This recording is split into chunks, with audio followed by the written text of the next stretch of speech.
ir a los pueblos limítrofes a ligotear si nos dejaban, ¿no? Pues solíamos ir más, la verdad, que a Corella, que a Fitero, porque a Fitero ya si te ibas con una, ya se enteraba toda quinta. Entonces no había posibilidad de repetir, entonces íbamos más a Corella, la verdad.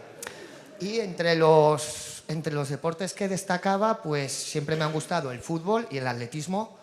Mi carrera futbolística estuvo enmarcada entre el Tudelano y el Cirbonero, pero ya, como digo, una vez que me fui con 19 años a Madrid a estudiar, lo que es el fútbol federado ya lo dejé. ¿Y alguna trastada o alguna anécdota graciosa? Pues la verdad que tengo muchas. Y la verdad que muchas pasaban siempre pues, por los aledaños del río, porque como os he comentado, yo era más de estar en las canchas deportivas. En mi peña había como dos grupos, ¿no? Los que destacábamos más en deporte y los que estábamos pues, yendo a pescar por el campo, con las bicicletas. Entonces un día tuve una apuesta con un amigo mío, con Víctor, le llamamos alias El Verano, en mi pueblo, y perdí la apuesta. Si yo la hubiera ganado, él tendría que venir a correr conmigo 3.000 metros a un campeonato de cross que había en Tudela, pero como la perdí, pues tenía que tirarme en una barca que íbamos a construir cuando bajara la siguiente crecida, o yasa, que se dice en mi pueblo, por el río Alhama. Con que como perdí nos pusimos manos a la obra, construimos una barca muy rudimentaria, muy básica. No queríamos hacer un Titanic porque se iba a hundir igual, 2 ruedas de tractor, unas tablas de madera, poco más, y esperamos el gran momento, ¿no? Que llegara el gran momento. Así vino la crecida. Yo lógicamente estaba asustadísimo, no tenía ninguna gana de tirarme en el río, pero pues había que asumir la palabra, ¿no? Una vez que había perdido ya la apuesta, pues tenía que tirarme. Entonces, entre que estaba asustadísimo, tendría 12, 13 años, era la primera vez que me tiraba en el río con semejante caudal, pues confié en los consejos que me daban el grupo de amigos que se movía más por estos ambientes. Fui tonto, que este fue mi primer error, que no caí en que la persona que me daba el consejo es más mala que el hambre, tiene más mala idea que ni sé. Entonces, ¿qué es lo que me dijo? Pues que me empujara con la barca y fuera al centro del río, porque ahí había menos corriente. Yo, entre que estaba asustado, pues eso hice. Fue meterme para el centro, volverme y todos riéndose. Además había venido toda mi cuadrilla, estaban 14 o 15 personas escalonadas por diferentes trayectos del río, ya que se mascaba la tragedia.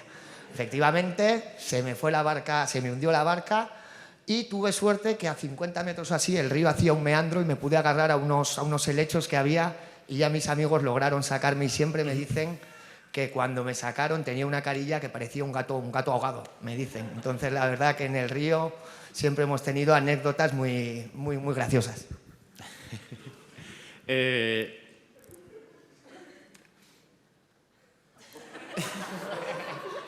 No, es que ayer me contó otra anécdota. Sí. Ayer me contó otra anécdota. Es que sí. Es que ayer me contó otra anécdota. Y mientras me la contaba me dice, no, porque mi colega el Trabuco. Y lo primero que se me ocurrió es, ¿por qué llamáis a tu colega el Trabuco? A las 2 semanas o 3 semanas, pues volvió a haber otra crecida todavía más grande, y un colega mío, allí en mi pueblo somos de poner motes, se llama Javier, pero el mote familiar es Trabuco. No tiene nada que ver con el final de la anécdota que voy a contar, ya os aviso. Entonces, pues pasó lo mismo, pues que venía otra crecida con todavía una yasa más fuerte, más grande, y le dijimos a él que le sujetábamos la barca con una cuerda, pero se nos escapó, guiño, guiño, la cuerda. Entonces se fue la barca y este no tuvo la suerte que tuve yo, que igual tuvimos que ir a buscarle 300, 400 metros más abajo. Cogimos las bicis y todos para ir a buscarle. Y el caso es que nos lo encontramos agarrado a unos zarzales lleno de pinchos, y con la mala suerte de que la corriente le había quitado el bañador, le había quitado la ropa. Vaya que le sacamos como Dios le trajo al mundo, lleno de espinas, de sangre. Estaba de fotografía, la verdad, fue. Y tú le decías, cógete a los helechos, ¿no? Cógete al helecho. Bien. Ahora esta pregunta para Yolanda. A ver, ¿cómo ves a la juventud de ahora? ¿Qué diferencias ves entre la juventud de ahora y la de hace apenas 5 años, cuando tú eras joven? Pues igual. Yo creo que no hay más que ver a Nacho contar sus anécdotas, las que conozco de todos los que estamos aquí. Yo creo que en la juventud siempre las personas con más edad dicen, cuando yo era joven, cualquier tiempo pasado fue mejor. Parece que la juventud entonces era, no sé, pues más formal, más sensata, que la juventud siempre, y tú acabas mirando cualquier bibliografía de cualquier persona que haya narrado, pero desde Sócrates, yo creo. ¿Qué se pensaba de la juventud? Pues yo creo que lo mismo que ahora. Para mí, la juventud creo que es la mejor edad, magnífica, donde por mucho que alguien con más edad te diga, yo creo que lo mejor que se tiene es ese inconformismo, el querer hacer las cosas rápidas. Yo creo que ese empuje que se tiene, esa ilusión, esa creatividad, bueno, pues quien tiene más edad y mantiene alguna cosilla de la juventud, bueno, pues ese yo creo que es el mejor. Pero para mí los jóvenes de ahora, pues yo creo que mantienen lo que ha tenido la juventud a lo largo de toda la historia. Y es que no hay más que ver a Juventudes Navarras, de verdad. Creo que bueno, pues qué fantástica esta época o esta edad. Es que hay una frase que dice que la vejez llega cuando pierdes la ilusión. Yo creo que por eso te mantienes así de joven, porque se os ve todavía muy ilusionados. Y por estar muy cerca de los de Juventudes, ¿eh? Yo creo que esto se contagia y aquí hay que estar siempre cerca de los que de verdad te aportan pues esa forma de entender lo que te rodea. Siempre hay que tener proyectos nuevos. También a veces ves a personas pues muy jóvenes que dices, pues este parece ya que tiene 70 años, o sea, conformista, quieto, nada le sorprende. Esa capacidad de sorpresa de los jóvenes, de ilusión, de empuje, bueno, pues yo creo que por lo menos en UPN están todos los que lo tienen. Sí, se nota. Esta pregunta es para Nacho. ¿Por qué te afiliaste a Juventudes Navarras? ¿Tú también querías salir a la Wikipedia? Bueno, a ver, pues la verdad que a mí siempre, desde pequeño, me ha gustado, he sentido siempre pasión por la historia, ¿no? Y considero que en Navarra tenemos una historia milenaria que ya quisieran muchos estados o muchos países actuales tener para ellos. Entonces, UPN considero que es el partido que se ocupa aquí en Navarra de evitar que los partidos nacionales o partidos independentistas tergiversen esta historia de Navarra. O sea, que yo creo que estaba predestinado a que tarde o temprano acabara afiliándome a Juventudes, pero la razón fundamental que yo creo que hizo que me afiliara a Juventudes Navarras fue la singularidad que tiene esta comunidad con respecto a otras comunidades. Y es que aquí estoy hablando, pues claro, cuando me afilié hace 12 o 13 años, aquí ha sido necesario estar defendiendo la libertad, los derechos humanos. Aquí ha habido una banda de personajes, por llamarlos de alguna manera, que han tratado de imponer su voluntad mediante la violencia, la coacción, el chantaje. Entonces yo creo que ese miedo que percibía y que sigo percibiendo en algunas localidades de Navarra es lo que me animó a que diera un paso al frente, pues para defender la Navarra foral, la Navarra foral y española integrada en la Unión Europea, ya que no debemos olvidar que pues estos partidos nacionalistas que quieren acabar con Navarra, que quieren que nos integremos en Euskadi, que lo que ellos llaman Euskal Herria, eso trae aparejado la salida de Navarra y del euro, la salida de la Unión Europea, que Navarra no pueda formar parte del mercado común y que las personas, los jóvenes de Navarra y todas las personas de Navarra no tengan libertad de movimiento por el resto de Europa. Entonces, yo pienso que son temas muy serios y más en la actual situación económica, donde la única salida que nos queda a muchos jóvenes es salir a Europa, plantearse una salida de la Unión Europea. Entonces, en resumidas cuentas, creo que la singularidad de Navarra, el hecho de que aquí hay que defender la libertad y los derechos humanos con mucho más ahínco que en otras comunidades, fue la razón fundamental que me animó a involucrarme en este equipo. Había que dar un paso y ahí estuvimos. Muy bien. Un hecho que sí que está ocurriendo ahora mismo en España es que el electorado pues como que ha cogido manía a la figura política, ¿no? Es como que está de moda meterse con los políticos. Entonces, mi pregunta para Yolanda es, ¿qué harías para recuperar esa confianza del electorado?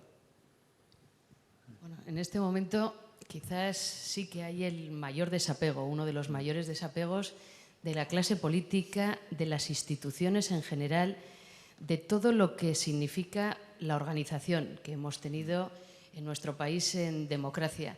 Y ahí sí que nos tenemos que esforzar todos, especialmente pues, con el ejemplo, cambiando aquello que nos parezca pues, que hay que cambiar o que contar de otra manera, porque yo creo que muchas veces no se cuentan bien todas las cosas que se hacen desde las instituciones o que se hace por parte de la clase política. Como bien decía Nacho, En Navarra, los políticos pues que hemos estado en primera línea, que han estado durante todos estos años, pues ha habido que defender valores y principios que no todos se atrevían, pues la libertad, la democracia. En esos momentos yo creo que de alguna manera se nos entendía mejor que en estos donde pues han pasado tantas cosas, esa crisis económica que lo mira todo con lupa, actuaciones no correctas, evidentemente, por parte de algunas personas que acaban extendiendo a todo el colectivo de los políticos, pero ahí sí que pues los que estamos nos tenemos que esforzar y los jóvenes todavía más. Y aquí yo creo que la ventaja que tenemos en Unión del Pueblo Navarro es que somos una organización que representa muy bien a la sociedad navarra, que es muy plural, muy diversa. Yo creo que UPN, la grandeza que tiene es que significa pues, o simboliza mucho cómo es el carácter navarro, y eso nos puede hacer a los que estamos en la dirección de UPN tener los pies en el suelo. Tener los pies en el suelo, que yo creo que esto es lo más importante, y darnos cuenta de verdad qué es lo que piensa la sociedad de nosotros, porque de lo contrario nunca podrás ni cambiar tus actuaciones ni cambiar esa percepción. Yo creo que entre todos en esta gran familia de UPN pues podremos dar ese paso para mejorar en lo que a nosotros nos corresponde. Bien es cierto que UPN es un partido donde ahora que se está hablando tanto de cómo funcionan los partidos políticos, cómo se han financiado, pues yo aquí sí que tengo que decir con orgullo que me he encontrado un legado que no lo han tenido otros presidentes de otros partidos a nivel nacional, porque ¿por qué ha habido corrupción en España en los grandes partidos? En parte porque se les perdonaban créditos por las entidades financieras. ¿Por qué se perdona un crédito de muchos millones de euros a un partido político? Pues es difícil de entender por la ciudadanía. A UPN nunca se le ha perdonado ningún crédito porque nunca ha pedido ningún crédito para ir a ninguna elección. Siempre iba con su dinero, calculando que le iba a ir bien. Es cierto que como siempre nos iba un poquito mejor, pues teníamos más recaudación de la que nos llegaba del Estado. Y por otro lado, en UPN, quienes nos precedieron tuvieron la visión de no aceptar donaciones de ningún tipo. Pues pensemos ahora cuál es uno de los grandes temas o de escándalos nacionales por las donaciones que han recibido los partidos políticos, y han recibido todos, pero nosotros no, desde el principio. Cuánto nos alegra que ahora a nivel nacional, en el Congreso, en el Senado, pues ya se esté diciendo que no se van a aceptar las donaciones. Nosotros ya lo propusimos, incluso hace poco no nos hicieron caso, pero bueno, también somos muy constantes, ¿eh? Como navarros, cuando creemos en algo lo planteamos. Que perdemos una vez, no importa. Lucharemos otra vez, porque solo las batallas que no se dan, esas se pierden siempre. Y en UPN, cuando tenemos algo claro, a por ello. Que perdemos, otra vez. Y al final, pues suelen salir bastante las cosas. Sí.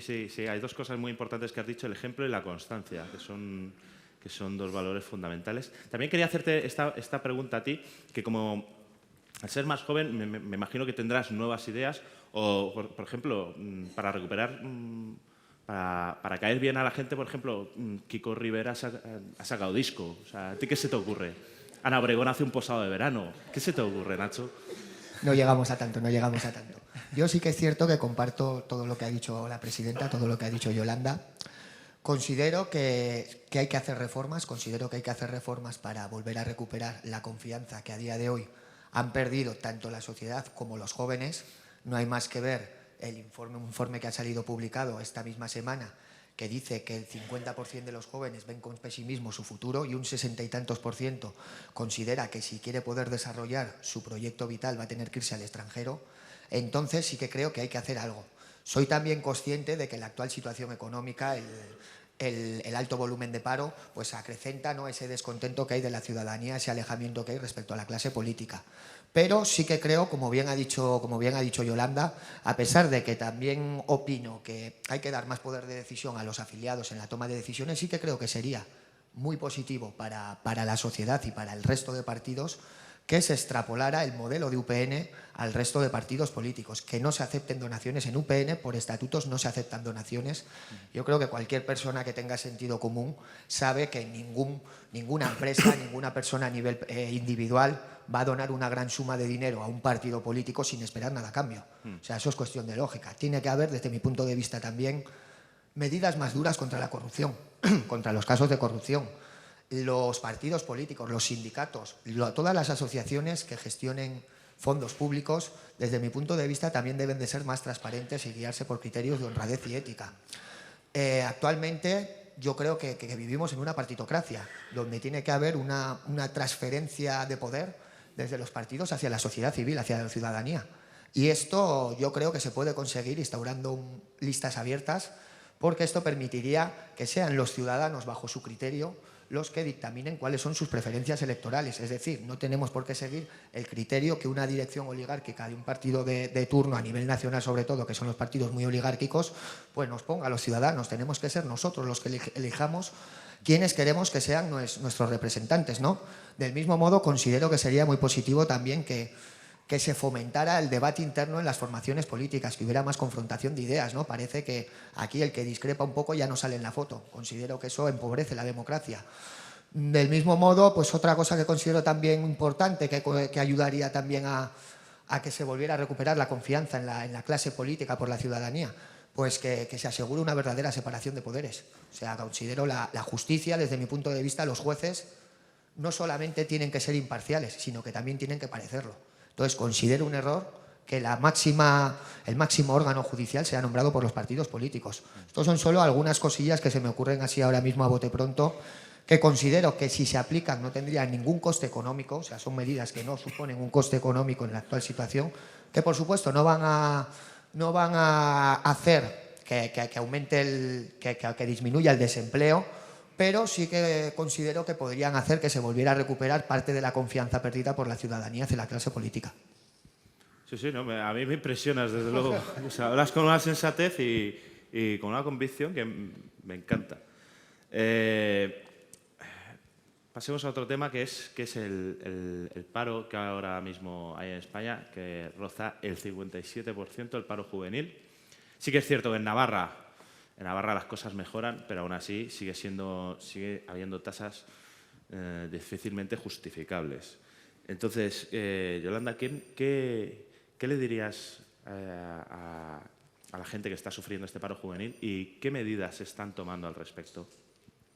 Pues el paro es el mayor problema que estamos teniendo y yo creo que también cuando se recupere el empleo se recuperará la credibilidad en muchas de nuestras instituciones. Eso ayudará porque si no dices, me están arreglando el verdadero problema que tengo y tú quieres las instituciones para que te solucionen los problemas, para poder acceder a una educación universal, a una sanidad, tener la prestación de los servicios que tú quieres y quieres lo mejor que puede tener una persona para tener su dignidad es tener empleo. Estamos en unas cifras que son pues inaceptables tanto a nivel nacional como a nivel de nuestra comunidad. Es cierto que parece ser que en esa crisis económica W que hemos tenido, que ya estamos tocando fondo, que el número de empleos que se ha creado pues en este último año es un poquito mejor, o se han creado más que los que teníamos a finales del año pasado, con picos a lo largo de todo el tiempo, pero bueno, hasta que no consigamos que todos tengan trabajo o que lleguemos a esas cifras casi de pleno empleo menores al 5%, tenemos que seguir en activo y que todas las instituciones, los agentes económicos. Entonces, ¿cómo arreglar este paro juvenil que es muy fuerte? Pues lo mejor que arreglemos el paro en su conjunto, porque entonces también les tocará a los jóvenes. Luego, si conseguimos salir de esta recesión creando empleo, esto mejorará. También tenemos que ser conscientes todos de una sociedad cuando empieza una crisis económica o una empresa, ¿qué es lo último que hace? Lo último que hace un empresario, que es el que de verdad crea empleo, es despedir, porque eso es lo más duro. Pero también tenemos que tener en cuenta que lo último que suele hacer una persona que crea riqueza o empleo cuando las cosas le van bien es contratar. Luego, ¿qué es lo que nos puede pasar este año 2014? Que muchos de los aquí presentes a mí me habrán oído decir que todavía va a ser un año difícil. Pues que podemos ir viendo cifras macroeconómicas positivas, indicadores que nos dicen que vamos saliendo de esta difícil situación económica, pero el empleo no nos va a llegar tan rápido como pues, esos otros indicadores que podemos tener de creación de riqueza, de PIB, etcétera. Desde el Gobierno de Navarra tenemos muy claro que tenemos que trabajar en 3 líneas y en esas 3 es en las que estamos incidiendo continuamente. Primero, la creación de más actividad económica. Y ahí tenemos que estar apoyando a todos los que crean riqueza en nuestra comunidad, todos los empresarios, todos los nuevos emprendedores, porque eso es lo que de verdad nos va a acabar moviendo el empleo. También tenemos que hacer que nuestra administración sea todavía más eficiente y nos cueste menos, pero que nos cueste menos, igual que está costando menos hoy en día y están tomando medidas las empresas y las familias. Tenemos que adaptarnos a los ingresos que tenemos y eso hay que tomar medidas, que algunas no son fáciles, pero en esa línea vamos. Las estamos tomando y las seguiremos tomando. Y por otro lado, pues queremos empleo para los jóvenes en nuestra comunidad, pero tiene que haber los mejores servicios en educación, en sanidad, en ayudar al que más lo necesita, y la educación es clave. La educación para nuestros jóvenes